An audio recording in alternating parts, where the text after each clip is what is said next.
Hey everybody, we are back for week 2 of the Preacher and the Prodigy podcast. I'm the preacher, he's the prodigy. We talk about national college football, look at the overview, the landscape, the waterfront of college football from the perspective of two diehard Michigan Wolverine fans. Michigan comes off of a sort of mediocre, pedestrian, nowhere near covering the spread 34-17 win over the New Mexico Lobos in a game that saw a lot of interesting officiating, in a game that saw some pretty creative offense from New Mexico, and a game that saw Bryce Underwood impress a lot of people as he came out for his opening act in what we hope will be a long Michigan career. Looked solid. Yeah, it was a very interesting game. Kind of I don't know the word to describe it, like scummy almost, as Seth Fisher put it. A lot of college crap going on. New Mexico just was able to And that's crap pull... spelled C-R-A-P-P-E, by the way. It's like crap head. New Mexico was just able to do a whole bunch of random stuff, a lot of screen games. And Snaps the ball through two pairs of legs. On purpose, roll it down through the ground, trick plays. Overall, we look at this game, I think the issues are definitely there. It's kind of hard to make any long-term predictions. Yeah. Other than that, Bryce performed really well for what we were expecting, probably average is what the national landscape was expecting. He looked solid, quick-triggered, but overall, the talent is definitely there. Just the freshman... molding into the offense. Probably it's going to need some work. It didn't look bad necessarily, but New Mexico is different from Oklahoma, and so it'll be interesting to see how that works out. Defensively, it's hard to tell anything. It was New Mexico. They had a whole touchdown drive helped by the refs, so it's kind of hard to gauge anything at this point. Yep. I don't think Michigan, in my mind, is any better or any worse than I thought they'd be.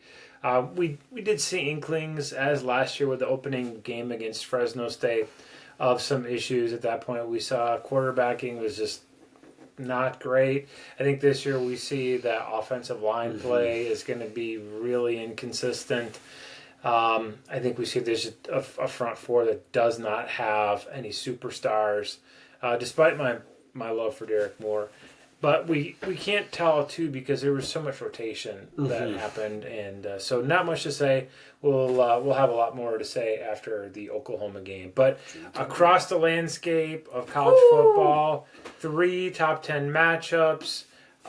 2 were won by the home teams. And then LSU, I thought, with the best win of the weekend, went into South Carolina, defeated Clemson. There, Brian Kelly gets off of his sort of schneid for opening season First opening season win since Joe Burrow. Yeah, in 2019. So I thought LSU looked really, really impressive. Miami looked underwhelming, I think. Notre Dame more, though. Oh, excuse me. Notre Dame looked underwhelming. Miami, Thank you. Miami looked impressive, yeah. Miami looked impressive. Notre Dame looked underwhelming. Yeah, and I think the most impressive part of week 1 was Matt Patricia's play calling. I mean, Ryan Day talked about it today. Really impressive job done by Patricia. We all thought, being who he was, that the game would kind of get out of hand and Texas offense would have success. Texas offense was held scoreless for a lot of the game and really couldn't find much offense. A good defensive battle. I love those kind of games. The Buckeyes able to come out on top, unfortunately. Florida State, can we talk about Florida State? That was an interesting Before we game. do that, I think the biggest takeaway for me in that game in Columbus is that Ryan Day needs to lock down his medicine cabinet because Matt Patricia has been stealing his Just for Men beard coloring and using a lot of it. So oh boy, there's a lot of. Well, Ryan Day clearly still had some left in the container, so Right, I think he probably had a backup tube or whatever, but you comb it in. Jim Knowles could have used that. Florida State. Anyways, Florida State clearly wanted it more, clearly played better. It seemed as if Killendor was getting out-coached. And also, we saw this kind of in the Notre Dame game. Not a lot of stress put on the quarterbacks, which ended up biting the teams. Ty Simpson didn't look like he had a lot on his plate, kind of just get completions, get some confidence. Same thing that happened with C.J. Carr Sunday night. And Florida State was just like, house money with it.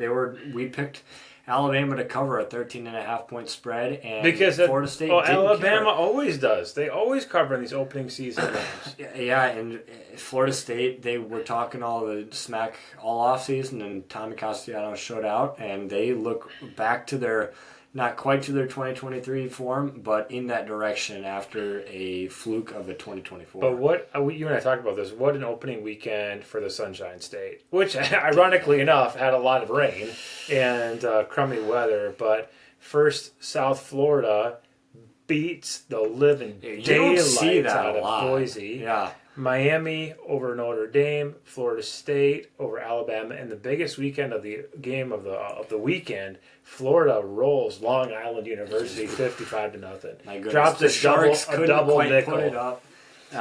So thoughts and prayers for Long Island.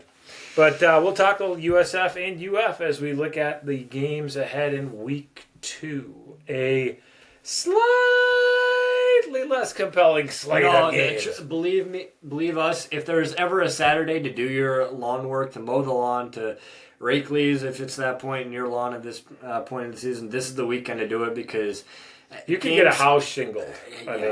There's really nothing of incredible national playoff importance Run a marathon until the night. So this is definitely a weekend to go do something. All right. Let's jump in, though. Week 2 let's picks. Roll. By the way, where are we at currently on the season? The prodigy is not prodigious. Not looking so prodigal right now. At 1-6 against the spread. 6. Oh, man. It's fine. 3-4 over here, so neither of us doing particularly up to standard, but me especially. Oh, man. It's not been good. Rough. Hopefully to turn that around this week, and we'll start Friday night. You know a huge Louisville fan? Louisville. I do. Pastor Dave Stone. Yeah, we'll be picking this game. A lot of interesting things could happen Friday nights. Some, magic could go down. Is this still Papa John Stadium? No, it's a long name. I can't remember. Because I know when we went through Louisville not that long ago when I did, the KFC Yum Center was still the KFC Yum Center for the basketball team. Their football stadium, new name, long name, don't want to try and figure it out. But that's where this game is going to be hosted. They will be hosting one of the best group of 5 teams in the country at the James Madison Dukes. They are still favored, the Cardinals are, by 2 touchdowns. Who do you like in this one? I was really impressed, actually, by the numbers that were put up in week 1 by Louisville. Obviously, Brown can coach offense. I don't know anything about James Madison to pick this, so I'm going to take the points. Give me JMU on the road, knowing nothing about it. Let's just have fun. Yeah, we're going to go JMU, but I'm going to disagree with you to have some more fun. Give me Louisville. I think JMU is a very solid team, but we saw a lot of these home teams get it done, with the exception of Clemson in the big games over this past weekend. So give me Louisville, maybe a 17-point win, 34-17 again, kind of type game. Okay. Give me the Cardinals. Moving on to Saturday now, a game that you don't see very often. They've only played twice in their history. It's the Illinois Illini and the Duke Blue Devils. Illinois ranked 11th now after the recent AP polls dropped today. They are favored by 3. It's a great matchup. Brad Underwood against John Shire. You see both up-tempo teams. John Shire? Yeah. Okay. Head coach of Duke? Yeah. Sorry, my bad. I heard Brett Bielema. Yes, Brad Underwood. My bad. Check the tape. Brad Underwood versus John Shire. Yes. This would be a very fun game if played on hardwood. It's not split on turf. Even still, we're picking it because it's one of the top games this weekend. It's an 11 o'clock kickoff, 12 o'clock local time. Illini favored by 3. I will go with the Duke Blue Devils. I think this game could get really fun. I think Duke has more spark to the team with Tulane quarterback Darian Mensah transferring over. This could be a kind of game where momentum is a thing, and if Illinois isn't able to put together some big plays, which I don't think they're very prone to doing, give me the Duke Blue Devils for an upset, top 11 upset to start off Saturday. I don't like it at all. I'm taking the Illini. I take the Big Ten. I think Illinois got enough returning expertise, returning talent to go on the road to cover a field goal. Give me Illinois. All right, moving on to the border war. This rivalry spans back all the way to the mid-1800s, although that's not... Mid-1800s? What do you think? They ain't playing football in Between the Civil War? states, at least. Yeah, Kansas, but not, okay. Kansas and Mizzou. Football wasn't played back then, but this rivalry is deep. It's not like when in the Missouri States. came in as a slave state or something? Yeah, like yeah, bloody Kansas. You history buffs out there know. Watch out for canings on the floor of the U.S. Capitol building. Even though this game was obviously not played in the mid-1800s, they still played over 100 times, and the difference, Mizzou leads the series 56-55. So very tight throughout. Very well played series, renewed. Missouri is the home team, and they are favored by 6.5, 2:30 kickoff. I think I know where you're going with this one. Yeah, I'm big in on Kansas this year. Continue to be. I'm gonna take those points and roll with the Jayhawks. Yeah, give me the Tigers. Wow. Home Tigers. Wow. I like the. I think. So you see Missouri winning this game, what, like 31-21? Yeah, I think Missouri has a decent chance to make the playoffs because now we start talking about schedules. Kansas is going to put up 21 to 24 points. Yeah, I think they can do it. I think behind a good rushing attack with Bo Pribula and ULM transfer Matt Hardy, who arguably one of the most underrated players. I do like Bo Pribula or Pibula. I don't know how to pronounce Pribula. it. Starts with a P. Give me Mizzou. That's Drew Aller. Give me Mizzou. Okay, we disagree on all three. Sweet. Are we going to disagree on the Cy-Hawk game? Are we going to do it? Iowa heads to Iowa State. Ames, Fox Big Noon. Kickoff. Clones are favored by 3. Iowa doubling up series history, 47-24. But the Cyclones, won last year in Iowa City. Who do you like in this one? Or do I have to pick first? I think I have to pick first in this one, right? Iowa State's looked very solid. So was Iowa, though. It's difficult for me to, look at the teams, how they played this year, and also look at history and who's dominated history. Give me the history. Give me the Hawkeyes to win an upset revenge game. They looked very solid. Gronowski looked very good against University of Albany. You don't roll out of bed and just... Do you even know their mascot? I don't know their mascot. We were really putting... like the Albany syrup tappers or something. We are really giving some light to these low-major New York schools. Give me Iowa. Upset win. I agree. Yeah. I agree. I think that a little bit of the luster of Kansas State's... Iowa State's win over Kansas State was taken when Kansas State nearly almost blew it to... Not to the Bison. No. But to UND. The University of North Dakota. Yeah.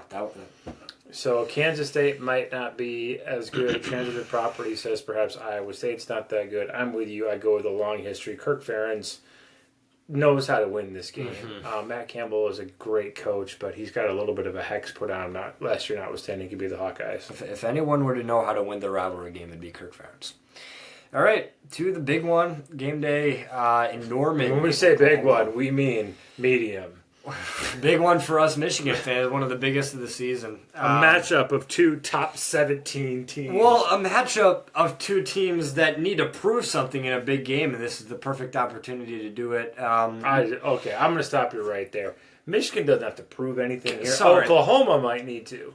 But this is like, for Michigan, this is go out and have some fun, mess around. Maybe you get a dub. If you take an L, it doesn't hurt you. But I'll let you finish. Sooners favored by 5.5. Started at 2.5. I saw 6.5. Man, this grew after last week after John Mateer's record-breaking performance against an FCS opponent. What'd you take here? Yeah, I had lunch with a former Michigan Wolverine, Jim Whitman, and I said I really like Oklahoma in this one. I'm going to say 28-16 Oklahoma wins at home. It's fine. I mean, that's a hard going to SEC Stadium at night, amped up with a true freshman quarterback. It's not a recipe for a big win. I think it'll be nice to get Jay Sean Barham back. Interestingly enough, this is probably one of those weird coin tosses where both teams prefer to get the ball. Yeah. In the first because of the Barham thing, or at least Michigan does. We don't often. No. So we'll see about that, but I think Oklahoma wins the game about 28-16, 28-17, and Michigan feels okay, but I just don't really think that they're a top 15 team. I think they're like a top 23 type team, and top 23 type team would go in there and fight hard and be down a score going into the fourth quarter, but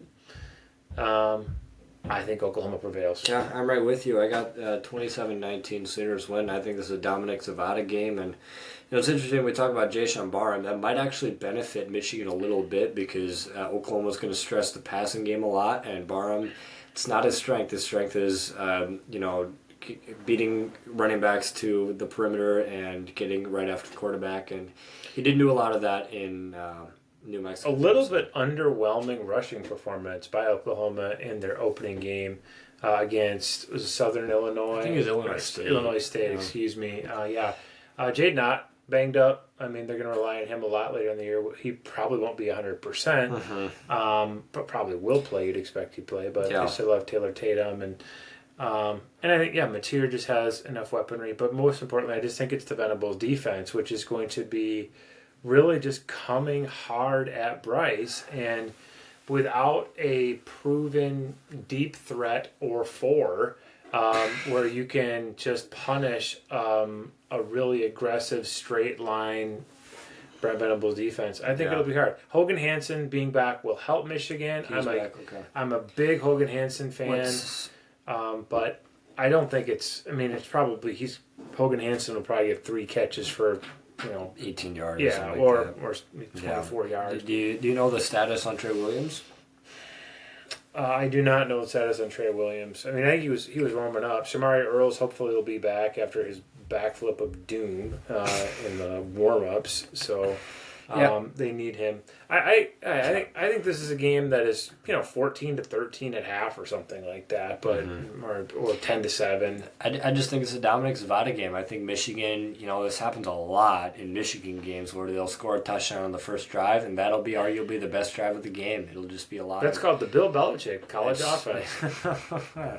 That was really interesting how they dominated the first drive. Oh man, but the blocking was incredible, and then it just got hammered the rest of the game. A very interesting storyline to watch for the rest of the season. But it is indicative of what you have. You have really good coaching and not very good players. And so you go so far, Yeah, I mean you could scheme some funny stuff to get a score, but then the longer the game goes, the better the Jimmies and Joes are relative to the X's. Belichick actually admitted that Dykes outcoached him, and the coaching staff of the Horned Frogs did better and was able to prevail in a big way. Let me just ask you this. We'll just do a fun prediction that doesn't count. If I set the over-under for wins at North Carolina for Bill Belichick at 27.5, what do you say? 27.5, if we're saying... That'd be like 7 wins in 4 seasons about. Yeah.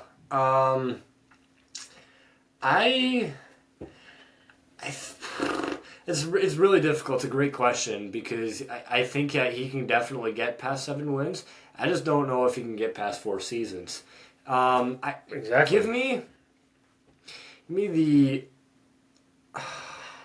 over. I think he buys in a little bit. I think he's looking for something different. I think he starts to win more games. I think he definitely could win 7 this year still, even with an embarrassing performance. And I think when it's all said and done, you could see Bill Belichick with about 40 wins at Carolina, and then he retires as a Tar Heel, possibly bringing them to a playoff berth or at least higher ranking in the CFB finals. I think I like Belichick to cover the over and that. What do you say? We disagree. I don't think he makes it 4 years. I think he does. I think 3 years maybe, and I don't think he's going to win 9.5 games a year.